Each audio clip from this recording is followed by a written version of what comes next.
माजी खासदार हेमंत गोडसे यांना कोरोनाची लागण झाली। गेले 2 दिवस गोडसे मुंबईत होते। यावेळी त्यांना कोरोनाची लागण झाली असण्याची शक्यता आहे, त्यामुळे सध्या गोडसे होम क्वारंटाईन आहे। ठाणेकरांचं टेन्शन वाढलंय, कारण ठाण्यात आजही कोरोनाचे 14 नवे रुग्ण सापडले। त्यामुळे ठाण्यात कोरोना रुग्णांची संख्या 126 वर गेली आहे। त्यापैकी 85 रुग्णांना होम क्वारंटाईन करण्यात आले। कोरोना अजून संपलेला नाहीये। कोरोनाबाबत सविस्तर माहिती द्या अशी मागणी दिल्ली हायकोर्टाने केंद्र सरकारकडे केली आहे। स्वॅब नमुना संकलनाची तयारी, आरोग्य केंद्र आणि वाहतूक धोरण याबद्दलही कोर्टाने माहिती मागितली आहे। कोरोनाबाबत काळजी करण्याचं कारण नसल्याचं मत आरोग्यमंत्री प्रकाश आंबेडकरांनी व्यक्त केलंय, तर केंद्र सरकारनेही पॅनिक होऊ नये असं म्हटल्याचं आंबेडकर म्हणाले। राज्यातील लोकांची प्रतिकारशक्ती वाढली असल्याचं त्यांनी म्हटलेलं आहे। कोरोनाचा नवा विषाणू वेगानं पसरत असल्यानं राज्यातील रुग्णालयांनी आवश्यक सुविधांमध्ये वाढ करण्याच्या दृष्टीनं उपाययोजना सुरू केल्या। मुंबईतील कामा रुग्णालयानं कोरोनाबाधित रुग्णांसाठी 30 खाटांचं रुग्ण कक्ष उभारलाय। तर या कक्षामध्ये जीवनरक्षक प्रणाली, प्राणवायू पुरवठा यंत्रणा आणि निगराणी प्रणाली आणि आवश्यक वैद्यकीय उपकरणांची व्यवस्था करण्यात आली आहे। कोकण रेल्वेनं प्रवाशांच्या सुरक्षेसाठी तयारी सुरू केली। पावसाळ्यापूर्वी व्यापक उपाययोजना जाहीर केल्यात। कोकणातील खडबडीत भूभाग आणि मुसळधार पावसामुळे निर्माण होणाऱ्या आव्हानांना तोंड देण्यासाठी रेल्वेनं पायाभूत सुविधा मजबूतीकरण, रिअल टाइम देखरेख, गस्त आणि आपत्कालीन प्रतिसाद यांचा समावेश असलेला कृती आराखडा तयार केला।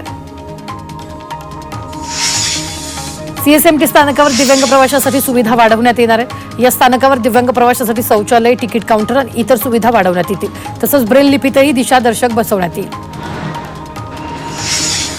सीएसएमटी स्थानकावर अखेर बॅगेज स्कॅनर लागलेत। स्थानकावरील सुरक्षा व्यवस्था वाढवण्यासाठी प्रशासनानं नवीन एक्स-रे बॅगेज स्कॅनर बसवले। तसंच आणखी स्कॅनर लवकरच बसवण्यात येणार असल्याचं अधिकाऱ्यांनी म्हटलंय।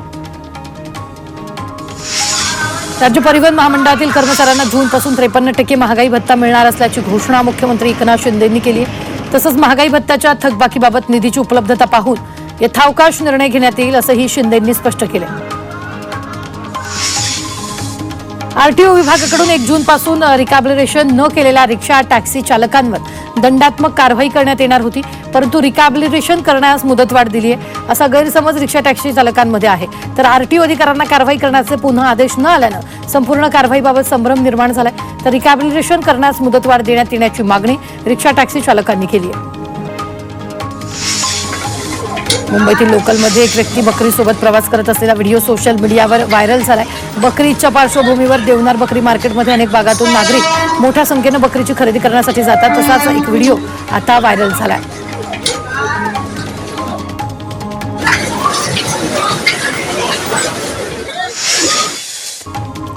केंद्रीय कृषी मंत्री शिवराज सिंग चौहान यांच्यामुळे महाराष्ट्रात महायुतीचं सरकार आलं असं वक्तव्य उपमुख्यमंत्री अजित पवारांनी केलंय।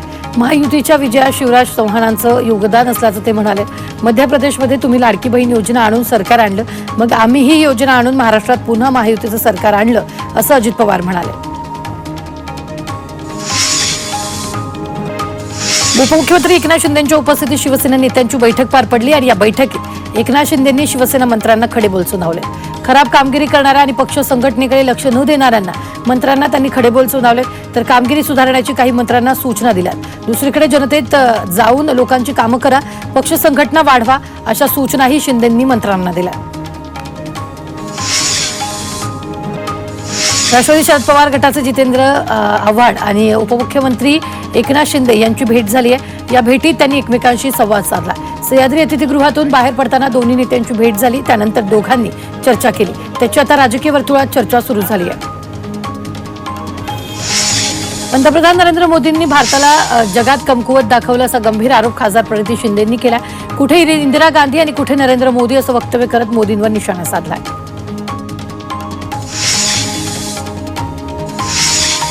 अगवणेंचे वकील विपुल दुशिंगेची सनद रद्द करा अशी मागणी अंजली दमानी यांनी केली। वकिलांनी महिलांविषयी केलेलं विधान चुकीचं असल्यामुळे त्याच्यावर कारवाई करण्याची मागणी दमानी यांनी केली आहे।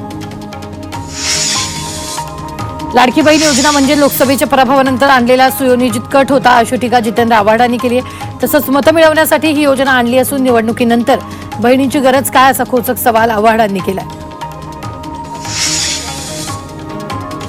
कौटुंबिक संरक्षण कायद्यावर जूनच्या शेवटी बैठक होणार आहे। विधान परिषदेच्या उपसभापती ही बैठक घेतील।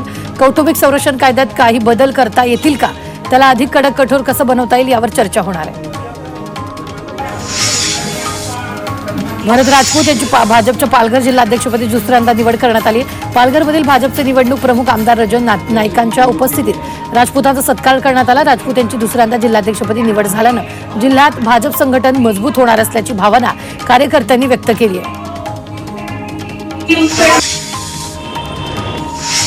मीरा भाईंदर शहराच्या आदिवासी पाड्यात तसंच दाट लोकवस्ती असलेल्या परिसरात विंधन विहीर म्हणजे बोरवेल उभारण्याचा निर्णय प्रशासनानं घेतलाय. यामुळे पाणी टंचाईची समस्या मार्गी लागून येथील नागरिकांना मोठा दिलासा मिळणार आहे.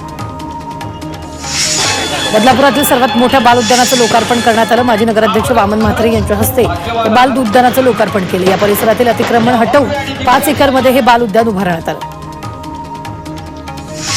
मुंबईतील समुद्रात बुडणाऱ्या लोकांना वाचवण्यासाठी तुर्कीय कंपनीच्या रोबोटिक वॉटर रेस्क्यू मशीन महापालिकेचं अग्निशमन दल तैनात करणार होते. मात्र भारत पाकिस्तान संघर्षादरम्यान पाकिस्तानला मदत करणाऱ्या तुर्कीय कंपनीवर बहिष्कार टाकण्यात आला. त्यामुळे महापालिकेनं या मशीनचा करार रद्द करण्याचा निर्णय घेतलाय. सरकारी कर्मचाऱ्याला देणाऱ्या वैद्यकीय बिल परिपूर्ती योजनेत बदल होण्याची शक्यता आहे आणि या कर्मचाऱ्यांना 5 लाखांपर्यंतचे कॅशलेस उपचार महात्मा फुले जनआरोग्य योजनेतून देण्यावर सरकार विचार करत आहे. तर कर्मचाऱ्यांना कॅशलेस सेवा मिळाल्यास दरवर्षी वैद्यकीय प्रतिपूर्तीसाठी द्यावी लागणारी 1,500 कोटी रुपयांच्या रकमेची बचत होईल. तंत्रज्ञानच कृषी क्षेत्राला पुढे नेऊ शकतं असा विश्वास मुख्यमंत्री फडणवीसांनी व्यक्त केला. कृषी क्षेत्रात महाराष्ट्र नेहमीच अग्रेसर राहिला असून केंद्राकडून आपल्याला अधिकाधिक सुविधा मिळाव्यात म्हणून प्रयत्न करत असल्याचं फडणवीस म्हणाले. पुण्यात भारतातील प्रथम आंतरराष्ट्रीय अॅग्री हॅकेथॉन स्पर्धेचं पारितोषिक वितरण सोहळ्याचं आयोजन केले. यावेळी मुख्यमंत्री देवेंद्र फडणवीस यांच्या हस्ते पारितोषिक वितरण करण्यात आलं. या सोहळ्याला उपमुख्यमंत्री अजित पवार, मंत्री भरत गोगावले यांची उपस्थिती होती. नवी मुंबईच्या एपीएमसी मधील कांदा बटाटा मार्केटमध्ये बटाट्याच्या दरात घसरण झाली आहे. आवक जास्त आणि मागणी कमी असल्यानं बटाट्याचे दर गडगडले. बटाट्याचे दर घसरल्यानं शेतकऱ्याचं मोठं नुकसान होत आहे.